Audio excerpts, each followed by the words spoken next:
இன்றைக்கி நாம் கடகராசிக்கு இந்த மே மாதம் 14ஆம் தேதி 2025 நடைபெறக்கூடிய குரு பயிற்சி அப்படிங்கிறது எப்பேற்பட்ட ஒரு அற்புதமான பலனை தரப்போகுது அப்படிங்கிறத பற்றி தான் இந்த வீடியோவில் தெளிவாகவும் விளக்கமாகவும் பார்க்க போகிறோம். கடகம் ராசிக்காரர்கள், கடகம் காலபுருஷ தத்துவத்தில் 4வது ராசி. இந்த ஒரு ராசிக்கு அதிபதி சந்திர பகவான் ஆவாருங்க. கடகம் ராசிக்குள்ளே புனர்பூசம் நட்சத்திரம் 4ஆம் பாதம், பூசம் நட்சத்திரம் 4 பாதங்களும், ஆயில்யம் நட்சத்திரம் 4 பாதங்களும் இந்த ஒரு ராசிக்குள்ளே வருங்க. பொதுவாக கடக ராசிக்காரர்கள் பார்த்திங்க அப்படின்னா ராசிக்குள்ள சந்திரன் வந்துட்டு ஆட்சி பண்ணணும் அப்படிங்கிறனால நல்லது உடல் பலம், ஆரோக்கிய பலம் உடையவர்களாக இருப்பார்கள் இந்த ஒரு ராசிக்காரர்கள். அதே போல் பிடிவாத குணம் அப்படிங்கிறது கடகராசிக்காரர்கள்கிட்ட எப்போதுமே இருக்கக்கூடிய ஒரு தன்மை. அதாவது ஒரு காரியத்தை சாதிக்கணும் அப்படின்னா எவ்வளவு பிரச்சனை வந்தாலும் அந்த காரியத்தை சாதிக்காமல் விடமாட்டார்கள் இந்த கடகராசிக்காரர்கள். அதே போல் வாழ்க்கையில் 4க்கு நாள் ஒரு முன்னேற்றத்தை காணக்கூடியது இந்த ஒரு ராசிக்காரர்கள். அதே போல் இந்த பொதுநல காரியத்தில் அதிகமாக ஈடுபடக்கூடியவர்கள் இந்த ஒரு ராசிக்காரர்களாக இருப்பாங்க. நாம் கண்டினியூவாக இப்போலாம் வீடியோவில் கொடுத்துட்டு தாங்க இருக்கோம். இப்போது ரூபாய் 199க்கு தெளிவாகவும் விளக்கமாகவும் நம்ம ஜாதகம் பார்த்து தரோங்க. அதுவும் இந்த ஒரு மாதம் மட்டுங்க. அது மட்டும் இல்லாமல் தாழ்மையான வேண்டுகோள், இந்த நம்பருக்கு ஃபோன் கால் எதுவும் பண்ண வேணாங்க. ஜஸ்ட்டு உங்கள் வாட்ஸ்அப்பில் இருந்து மெசேஜ் அனுப்புனாலே போதும். உங்களுக்கு தேவையான அனைத்து டீட்டெயிலுமே நம்ம டீமில் இருக்கிறவங்க கொடுத்துருவாங்க. அப்பாயின்மெண்ட் டேட் மற்றும் டைம் ஃபிக்ஸ் பண்ணதற்கு பிறகு அந்த நேரத்தில் நான் உங்களுக்கு ஃபோன் கால் பண்ணி ஜாதகம் பார்த்து பலன்கள் சொல்லிவிடுவேங்க. உங்களுக்கு வாய்ஸ் நோட் வேணும் அப்படின்னாலும் அதையும் நாங்கள் அனுப்பிச்சிடுவோம். ஜஸ்ட் நீங்கள் வாட்ஸ்அப்பில் மெசேஜ் மட்டும் பண்ணாலே போதுங்க. உங்களுக்கு டீட்டெயில் அப்படிங்கிறது சொல்லிவிடுவாங்க. அப்புறம் நிறைய பேர் கேட்குறாங்க எவ்வளோ நேரம் ஆகும்னு. ஃபஸ்ட்டு நாம் ஜனன காலகட்டத்தை பார்த்து பலன்கள் அப்படிங்கிறத சொல்லிவிடுவோம். இதை விட முக்கியமான விஷயம், இங்கே டைம் ஒரு விஷயமே இல்லைங்க. உங்களுடைய கேள்விகள் பதில்கள், உங்களுடைய கேள்விகளாக இருக்குங்கள்ல, சந்தேகங்கள் கேள்விகள், இது எல்லாத்தையும் சொல்கிறதுக்கே நம்ம நிறைய டைம் எடுத்துக்கும். 30 நிமிஷத்துக்கு மேலே கூட பரவாயில்ல, 1 hour ஆனாலும் பரவாயில்ல, உங்களுக்கு தெளிவாக புரிகிற வரைக்கும் நாங்கள் ஜாதகத்தை கிளியராக சொல்லிவிடுவோங்க. இதை தாண்டி நம்ம எப்படி ஜாதகம் பார்க்குறோம் அப்படின்னா, முதல்ல ஜனன காலகட்டத்தின் அடிப்படையில் பொதுவான பலன்கள் அப்படிங்கிறத சொல்லிவிடுவோம். அதற்கப்புறமா இப்போ இருக்கக்கூடிய கிரகங்கள் அடிப்படையில் இப்போதைக்கு உள்ள சூழ்நிலைகளும், தசாபுக்திகளின் அடிப்படையில் எதிர்காலத்தை வச்சு நம்ம கணிச்சு சொல்லிடலாங்க. இதை தாண்டி கடைசியாக உங்களுக்கு தெளிவான உங்களுக்கான பரிகாரம் அப்படிங்கிறதையும் சொல்லிவிடுவோம். இதில் இருந்தே உங்களுக்கு எல்லா டீட்டெயிலும் கிடச்சிரும். கடைசியில் ஜாதகம் இல்லைனாலும் ஜஸ்ட்டு பிறந்த தேதி, நேரம், பிறந்த இடம் மட்டும் சொன்னாலே போதுங்க. நாங்கள் உங்களுக்கு ஜாதகம் பார்த்து பலன்கள்ங்கிறது சொல்லிவிடுவோங்க. நீங்கள் ஜஸ்ட்டு வாட்ஸ்அப்பில் ஒரு மெசேஜ் மட்டும் பண்ணாலே போதுங்க. உங்களுக்கான எல்லா டீட்டெயிலும் சொல்லிவிடுவாங்க. சரி, ஓகே, வாங்க இன்றைக்கான வீடியோக்குள்ளே நாம் போகலாம். ஒரு மனிதன் பிறந்தான், வாழ்ந்தான், இறந்தான் என்று இருக்கக்கூடாது. வாழ்க்கையில் ஏதாவது ஒரு சாதனை செய்யணும் அப்படிங்கிற ஒரு எண்ணம் கொண்டவர்கள் எந்த ஒரு ராசிக்காரர்களாக இருப்பாங்க. அதனால தான் அரசியலில், அரசாங்கத்தில் அதிக ஒரு பெரியதொரு பதவியில் இருக்கக்கூடியவர்கள் எல்லாமே பார்த்திங்க அப்படின்னா பெரும்பாலும் கடகலக்கணம் இல்லை கடகராசிக்காரர்களாக இருப்பாங்க. அதிக கற்பனை செய்யக்கூடியவர்களாகவும் இருப்பாங்க. அதே போல் இளம் வயதில் திருமண பாக்கியம் என்பது உடையவர்களாக இருப்பாங்க. இவங்கெல்லாம் பார்த்திங்க அப்படின்னா கடகராசிக்காரர்கள். அரசாங்க யோகம் உடையவர்கள், வாழ்க்கையில் ஒரு நல்லதொரு நல்லதொரு மனோபலம் உடையவர்கள் பார்த்திங்க அப்படின்னா கடகராசிக்காரர்களாக இருப்பாங்க. கடகம் ராசிக்காரர்களுக்கெல்லாம் பார்த்திங்க அப்படின்னா கிட்டத்தட்ட 1 வருட காலமாக, அதாவது 2024 மே மாதம் 1ஆம் தேதியிலிருந்து பார்த்திங்க அப்படின்னா லாபஸ்தானத்தில் குரு பகவான் சஞ்சாரம் செய்து கொண்டிருந்தாருங்க. இப்போது குரு பகவான் கிட்டத்தட்ட 1 வருடமாக லாபஸ்தானத்தில் சஞ்சாரம் செய்கின்றார். ஓகே, ஆனால் பார்த்திங்க அப்படின்னா கடகம் ராசிக்காரர்களுக்கு கிட்டத்தட்ட ஒரு 2020 இருந்து நேரம் அப்படிங்கிறது சரியில்லை. ஏன் அப்படின்னா 2020 தான் கண்டக சனி அப்படிங்கிறது ஆரம்பித்தது. 2023 அதுக்கப்புறம் அஷ்டம சனி அப்படிங்கிறது ஆரம்பிச்சிருச்சு. அப்போது இந்த போராட்டம் அப்படிங்கிறது வருகின்ற மார்ச் மாதம் 29ஆம் தேதி தான் முடிவுக்கு வரப்போகின்றது. சரி, ஓகே, இந்த அஷ்டம சனி காலகட்டம் அப்படிங்கிறதும் கண்டக சனி காலகட்டம் இதெல்லாம் பார்த்திங்க அப்படின்னா பெரியதொரு பிரச்சனை கடகராசிக்காரர்களுக்கு இருந்திருக்கும். நிறைய பேருக்கு விபத்து அப்படிங்கிறது ஏற்பட்டிருந்திருக்கலாம். அதாவது இந்த அஷ்டம சனி காலகட்டத்தில் கடைசி 2 வருஷம் உடம்புல காயம் படாத கடகராசிக்காரர்களே இல்லை அப்படி சொல்லிட்டு சொல்லிடலாம். அந்தளவுக்கு விபத்து ஏற்படக்கூடிய ஒரு சூழல் அப்படிங்கிறது ஏற்பட்டிருந்திருக்கும். நிறைய பேருக்கு மரணத்துக்கு சமமான கண்டம் அப்படிங்கிறது ஏற்பட்டிருந்திருக்கும். நிறைய பேருக்கு கோர்ட்டு கேஸு அப்படின்னு சொல்லிட்டு அலையக்கூடிய ஒரு சூழல் அப்படிங்கிறது இருந்திருக்கும். இந்த வாய்க்கா தகராறு, வரப்பு தகராறு, கொல்லை தகராறு, எல்லை தகராறு எல்லாமே அஷ்டம சனியில் நிறைய பேர் அனுபவிச்சுருந்துருப்பீங்க. கணவன் மனைவிக்குள்ள பிரச்சனை அப்படிங்கிறது இருந்திருக்கும். பேச்சினால் ஒரு பிரச்சனை, பற்களில் பிரச்சனை, கொடுக்கல் வாங்கலில் பிரச்சனை, குடும்பத்தில் பார்த்தீங்க அப்படின்னா ஒரு சிலருக்கு குடும்பம் அமையாத ஒரு சூழல் அப்படிங்கிறது ஏற்பட்டிருந்திருக்கும். அதே போல் முக்கியமாக கௌரவ குறைவு, அவமானம் அப்படிங்கிறது நிறைய பேருக்கு ஏற்பட்டிருந்திருக்கும் இந்த கடக ராசிக்காரர்களுக்கு 2ஆம் இடத்தை சனி பார்க்கறதுனால. அப்போது அதே போல் வயிறு சார்ந்த ஒரு பிரச்சனை, ஆரோக்கியத்தில் எப்போதும் குறைபாடு அப்படிங்கிறது கிட்டத்தட்ட பார்த்தீங்க அப்படின்னா ஒரு 2-3 வருடமாகவே கடகம் ராசிக்காரர்களுக்கு இருந்து கொண்டிருக்கின்றது. அப்போது கிட்டத்தட்ட 1 வருட காலமாக குரு 11ஆம் இடத்துல இருந்தும் இந்த கண்டக சனி, அஷ்டம சனி காலகட்டத்தில் பார்த்தீங்க அப்படின்னா அந்த பிரச்சனையிலேருந்து இன்னும் வெளியில் வரல அப்படின்னு தான் சொல்லணும் கடகம் ராசிக்காரர்களை. அப்போது வருகின்ற மார்ச் 29ஆம் தேதியோட உங்களுக்கு அஷ்டம சனி அப்படிங்கிறது முடியுதுங்க.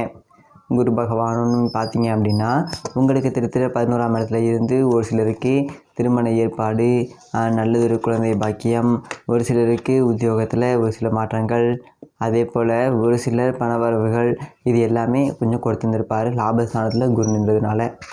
அதுவும் பார்த்தீங்க அப்படின்னா பிறந்த கால உங்களுடைய பிறப்பு கால ஜாதகத்தில் உங்களுக்கு 11ஆம் இடத்துல வலுவான கிரகம் இருந்திருந்தால் தான் அந்த யோகம் அப்படிங்கிறது கூட உங்களுக்கு கிடச்சிருந்துருக்கும். ஏன்னா அந்த அஷ்டம சனியில் உங்களுக்கு பெரியதொரு சிரமங்கள், பெரியதொரு போராட்டங்கள், பெரியதொரு இழப்பு, அடிதடி, போராட்டம் அப்படின்னு நிறைய இருந்திருந்திருக்கும் கடகராசிக்காரர்களுக்கு. குரு பகவான் கொஞ்சம் உங்களுக்கு சாதகமாக இருந்திருப்பார், ஒரு சில நன்மைகள் அப்படிங்கிறத கொடுத்துருந்துருப்பார். வருகின்ற 14/5/2025 முதல் விரயஸ்தானத்தில் குரு பகவான் அமர இருக்கின்றாருங்க. கடகம் ராசிக்காரர்களுக்கு குரு பகவான் பார்த்தீங்க அப்படின்னா 6க்கும் 9க்கும் அதிபதியான ஒரு யோகாதிபதியாக இருக்கின்றார். கடகம் ராசிக்காரர்களுக்கு அதிக யோகத்தை கொடுக்கக்கூடியவர் பார்த்தீங்க அப்படின்னா குரு பகவானும் செவ்வாய் பகவானும். அப்போது பாக்கியாதிபதி குரு பகவான் விரயஸ்தானத்தில் அமர இருக்கின்றாருங்க. உங்களுக்கு 12ஆம் இடம் என்பது சுபத்தன்மை பெறுகின்றது. கடகராசிக்காரர்களுக்கு வருகின்ற 14/5/2025 முதல் 12ஆம் இடம் அப்படிங்கிறது சுபத்தன்மை பெற்றால் என்ன செய்யும் அப்படின்னு பார்த்தீங்க அப்படின்னா கணவன் மனைவிக்குள்ளே இருந்த பிரச்சனைகளுக்கு ஒரு தீர்வு அப்படிங்கிறது கிடைக்கும். அதே போல் வருகின்ற 14/5/2025 முதல் குரு பகவான் 12ஆம் இடத்துல அமர்வது அப்படிங்கிறது தூக்கம் இல்லாமல் அவதிப்பட்டவர்களுக்கு அந்த நிலை அப்படிங்கிறது மாறக்கூடிய ஒரு யோகம் அப்படிங்கிறது இருக்கின்றது. அதே போல் இந்த இரவு நேர வேலை, நைட் ஷிஃப்ட் தான் எனக்கு அதிகமாக இருந்தது அப்படிங்கிறவங்களுக்கு அந்த நிலை அப்படிங்கிறது மாறும். அதே போல் சொத்து வகையில் இருந்த பிரச்சனைகளுக்கு ஒரு தீர்வு அப்படிங்கிறது கிடைக்கும். வெளிநாடு சார்ந்த விஷயத்தில், வெளிநாடு சார்ந்த அந்த உங்களுக்கு அந்த போராட்டம் அப்படிங்கிறது முடிவுக்கு வந்துடும். வெளிநாடு போயிட்டு நல்லது ஒரு கம்பெனியில் அமரக்கூடிய ஒரு வாக்கியங்கள் அப்படிங்கிறது இருக்கும் கடகம் ராசிக்காரர்களுக்கு வருகின்ற மே மாதம் 14ஆம் தேதி முதல். அப்போது இந்த பார்த்திங்க அப்படின்னா 12ஆம் இடம் அப்படிங்கிறது கடனை சொல்லக்கூடிய இடம். அப்போது நம்ம எவ்வளோ பெரிய வழக்கு இருந்தாலும் அந்த வழக்குக்கு ஒரு நல்லது ஒரு தீர்வு அப்படிங்கிறது கிடைக்கும். அதே போல் புத்திரக்காரகன் குரு பகவான் அவர் விரயஸ்தானத்தில் அமர்வதனால பிள்ளைகள் வழியில் தடைப்பட்ட சுப காரியங்கள் எல்லாமே சிறப்பாக நடைபெறுவதற்கு வாய்ப்பு அப்படிங்கிறது இருக்கின்றது. உங்களுடைய பிள்ளைகள் பார்த்தீங்க அப்படின்னா திடீர்னு ஒரு வெளிநாடு போயிட்டு படிப்பதற்கான ஒரு வாய்ப்பு அப்படிங்கிறது இருக்கின்றது. அதே போல் நீண்ட காலமாக குழந்தை பாக்கியம் இல்லாதவர்களுக்கு குழந்தை பாக்கியம் அப்படிங்கிறது கட்டாயமாக இருக்கும். ஏன்னா ஒரு கிரகம் மறையும் போது அது தனது ஆதிபத்திய வேலையை செய்யணும், இல்லை காரக வேலையை அப்படின்னு கட்டாயமாக செய்யும். அவள் குரு புத்திரகாரகன் அப்படிங்கிறதுனால நீண்ட காலமாக உங்களுக்கு 11ஆம் இடத்துல குரு இருக்கும்போது குழந்தை பாக்கியம் இல்லை அப்படின்னாலும் 12ஆம் இடத்துக்கு வந்த பிறகு கட்டாயமாக குழந்தை பாக்கியம் அப்படிங்கிறது இருக்கும். அப்போது வாழ்க்கையில் ஒரு உயர்வான ஒரு காலகட்டம் கடகம் ராசிக்காரர்களுக்கு குரு 12ஆம் இடத்துக்கு வருவது அப்படிங்கிறது. ஏன்னா கடகம் ராசிக்காரர்களுக்கு குரு யோகாதிபதி, மேலும் 6ஆம் அதிபதி குரு பகவான் 12ஆம் இடத்துல மறைந்து 6ஆம் இடத்தையும் பார்க்கின்றாருங்க. எதிர்பாராத யோகம் அப்படிங்கிறது கடக ராசிக்காரர்களுக்கு கிடைக்கும். உங்களுக்கு பிறப்பு காலத்திலேயே குரு பார்த்தீங்க அப்படின்னா உங்களுக்கு 12ஆம் இடத்துல இருக்கிறார், இல்லை 12ஆம் இடத்துக்கு வராரு அப்படின்னா இன்னும் ஒரு சிறப்பாக இருக்கும். அதே போல் கடகம் ராசிக்காரர்களுக்கு குரு திசை, குரு புக்தி நடக்கக்கூடியவர்களுக்கு ஒரு சிறப்பான பலன்கள் அப்படிங்கிறத கொடுக்குங்க. குரு 12ஆம் இடத்துக்கு வந்த பிறகு அவர் ஒரு சுபகிரகம் அப்படிங்கிறதுனால விரயஸ்தானத்தில் அமர்வதனால நீண்ட காலமாக இடம் வாங்கணும், வீடு கட்டணும், கார் வாங்கணும், போர் போடணும் அப்படின்னு சொல்லிட்டு நினைக்கிறவங்களுக்கு அந்த ஆசைகள் கட்டாயமாக நிறைவேறும். ஏன்னா 12ஆம் இடம் அப்படிங்கிறது நித்திரை ஸ்தானம்.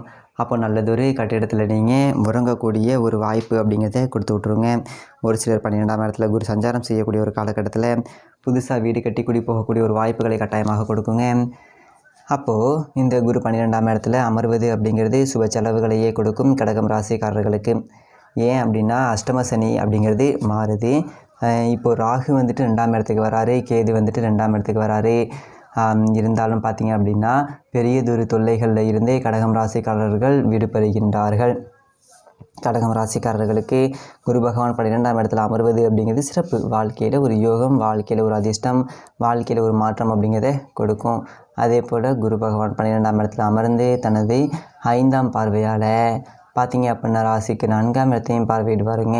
அப்போது இந்த இடம் 4ஆம் இடத்தை குரு பகவான் சிறப்பது அப்படிங்கிறது தாயாருக்கு உடல் ரீதியாக மன ரீதியாக இருந்த பிரச்சனைகளுக்கு தீர்வு கிடைக்கும். சுபகாரிய தடைகள் அப்படிங்கிறது நீங்குங்க. வண்டி வாகனம் என்பது புதிதாக வாங்கியிருந்தாலும் வியாபாரத்தில் அதிர்ஷ்டம் உண்டு. சொந்த பந்த பகை மாறும். அதே போல் கல்வியில் எந்த தடைகள் அப்படிங்கிறது மாறும். உயர்கல்வி படிக்கக்கூடிய ஒரு வாய்ப்புகள் அப்படிங்கிறது கொடுக்கும். வியாபாரத்தில் அதிர்ஷ்டம் அப்படிங்கிறது ஏற்படும். இப்படி நல்ல உடல் ஆரோக்கியம் சார்ந்த ஒரு நல்லது சிறப்பான பலன்கள் அப்படிங்கிறத 4ஆம் இடத்தை குரு பகவான் பார்க்கறதுனால ஏற்படுத்தும். அடுத்ததாக குரு பகவான் 6ஆம் இடத்தை பார்க்கின்றாருங்க. கொஞ்சம் கடுமையான ஒரு வியாதி உடையவங்க ஆரோக்கியத்தில் கொஞ்சம் கவனமாக செலுத்தணும். ஏன்னா 6ஆம் இடத்தை குரு பகவான் பார்க்கும்போது உங்களுக்கு ஏதாவது கொஞ்சம் உடல் ரீதியான பிரச்சனை இருந்துச்சு அப்படின்னா அதை கொஞ்சம் பெருசுப்படுத்திடும். அதனால் இந்த ஒரு காலகட்டத்தில் கொஞ்சம் மருத்துவ செலவுகள் அப்படிங்கிறது வரலாம். அதாவது உடம்புல இயற்கையாகவே வியாதி உள்ளவர்களுக்கு. அதே போல் 6ஆம் இடத்தை குரு பகவான் பார்க்குறதுனால எதிரி தொல்லைகள் அப்படிங்கிறது குறையும். எதிர்ப்புகள் கட்டுப்படும். கடன் பிரச்சனையில் இருந்து வெளியில் வரலாம். அதாவது வழக்குகள் தவிடுபடியாகும் 6ஆம் இடத்தை குரு பகவான் பார்க்கறதுனால. இது நல்லதொரு சிறப்புங்க. 6ஆம் இடத்தை குரு பகவான் பார்ப்பதுனால பேங்க்கில் ஏதாவது லோன் கேட்டிருந்தீங்க அப்படின்னா அந்த லோன் வந்துட்டு சுலப கடன் அப்படிங்கிறது கிடைப்பதற்கான வாய்ப்புங்கிறது இருக்கின்றது. அதாவது உங்களுக்கு லோன் வந்துட்டு எளிமையாக கிடைக்கும் 6ஆம் இடத்தை குரு பகவான் பார்க்கறதுனால. அதே போல் குரு பகவான் பார்த்திங்க அப்படின்னா தனது 9ஆம் பார்வையாக ராசிக்கு 8ஆம் இடத்தை பார்வையிடுகின்றாருங்க. 8ஆம் இடம் அப்படிங்கிறது வில்லங்க ஸ்தானம். பிரச்சனைகளுக்கு தீர்வு கிடைக்கும். அப்போது கஷ்டத்தில் இருந்து நீங்கள் வெளிவர போகிறீங்க. ஆயுள் பலம் அப்படிங்கிறது அதிகரிக்கக்கூடிய ஒரு தன்மை அப்படிங்கிறது இருக்கும். வழக்குகள் சாதகமாக முடியும். மேலும் மிகச்சிறந்த நன்மையெல்லாம் நடக்க உங்கள் வீட்டுக்கு அருகில் உள்ள குரு பகவான் ஆலயம் சென்று வியாழக்கிழமைகளை கொண்டக்கடலை மாலை சாத்தி ஒரே ஒரு விளக்கேற்றி வழிபட்டு வாங்க. நிச்சயமாக மிகச்சிறந்த நன்மை அப்படிங்கிறது நடக்கும். இதே மாதிரி நல்ல வீடியோ பார்ப்போம். நன்றி, வணக்கம்.